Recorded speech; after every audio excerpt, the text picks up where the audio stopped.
বলল বহু টাকা খরচ করে ফেলেছি আপনাদের গোবরডাঙ্গা পর্যন্ত, যদি লাইন পাততে না দেন আমাদের তো গাড়ি চলবে না, আপনারা কিছু পয়সা করিয়ে নেন, অন্তত লাইন পাতের একটু জায়গা দিয়ে দেন। গোবরডাঙ্গা সেজে বাবু বলল হাজার হাজার বিঘা জমি আছে, লক্ষ লক্ষ টাকার মালিক, আর টাকা দেখিয়ে লোক দেখিয়ে তোমরা পাটি বাঁধবে আমাদের জমিদার বাড়ির উপর দিয়ে, ওটা কখনো হবে না। তবে একটা নিবেদন করব, যাতে তোমাদের মনোবাঞ্ছা পূর্ণ হয়, টাকা খরচের উসল উঠে যায়। মার্টিন বান কোম্পানি বলল বলুন না কি বলতে চাইছেন? বলে আমাদের নামে একটা কম্পার্ট ট্রেনে রেখে দিতে হবে, ওতে অন্য কোনো যাত্রী উঠতে পারবে না, যখন আমাদের প্রয়োজন হবে ট্রেনে উঠবো, ভাড়া দিতে পারবো না। কোম্পানি বলল তাতেই রাজি। জোরে বলুন সুবহানাল্লাহ। কারণ যখন লাইন পাততে দিচ্ছেন না, শেষ পর্যন্ত বেকার হয়ে যাবে আমাদের এত টাকা খরচ, তো আপনাদের জন্য একটা কম্পার্ট রেখে দিতে হয়, দেব।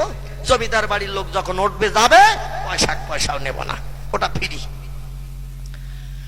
এই মার্টিন বান কোম্পানির 4খানা বগির কোম্পানি একটা ঘর গোবরডাঙ্গার বাবুদের জন্য স্পেশাল করা ছিল ভাইজান।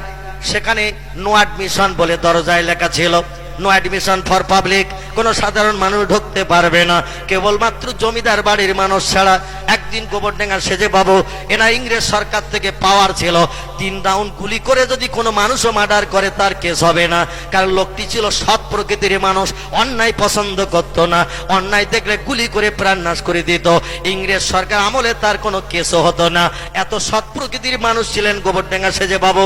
পিছনে এমন করে তিনি মেড ইন ইংল্যান্ড গাদা বন্দুক কাঁধে করে নিয়ে গোবরডাঙ্গার প্ল্যাটফর্মে দাঁড়িয়ে রয়েছেন, একটু চাঁদপাড়ায় যাবেন। আর সেদিন ট্রেনে ভিড় ভাট্টা খুব, বুড়ো মৌলবী ট্রেনে করে যাচ্ছেন ভাইজান গাইঘাটা হয়ে ওই বনগাঁর দিকে, কম্পার্টে সব লোকজনের ভিড়। চিন্তা করলো বুড়ো ফকির, আমি এই লোকজনের ভিড়ে ঢুকলে তো পিষে মেরে দেবে, দেখি কোনো কম্পার্ট খালি আছে কিনা।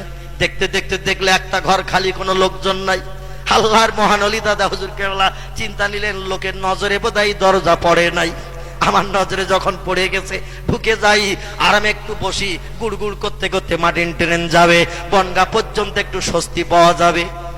মসলন্দপুর হয়ে এবার গাইঘাটায় চলে গেছে ট্রেন, গুমা হয়ে মসলন্দপুর হয়ে গাইঘাটায় চলে গেছে ট্রেন।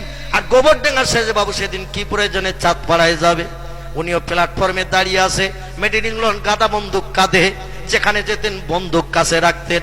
ওনার একটা পোষা হাতি ছিল, যা বলতো তাই শুনত। এই লোকটি প্ল্যাটফর্মে দাঁড়িয়ে রয়েছেন, এমন সময় ট্রেনে এসে দাঁড়িয়েছেন। নিজেদের কম্পার্ট দেখে কম্পার্টে ঢুকে যেয়ে দেখ এক ফকির থলি সিটে রেখেছে, আবার নিজেও বসে রেখেছে।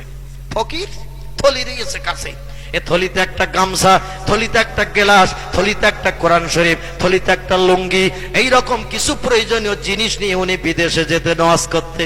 জোরে বলুন সুবহানাল্লাহ। ঢুকেই তো দেখে ফকির বসে রয়েছে, কোন হ্যাটকোট নেকটাই ওলা চাকরিজীবী লোক হলেও নাই মানা যেত। ভিড় ভাট্টা ঢুকে পড়িয়েছে, কি করা যাবে, তো বসবি না বসবি একে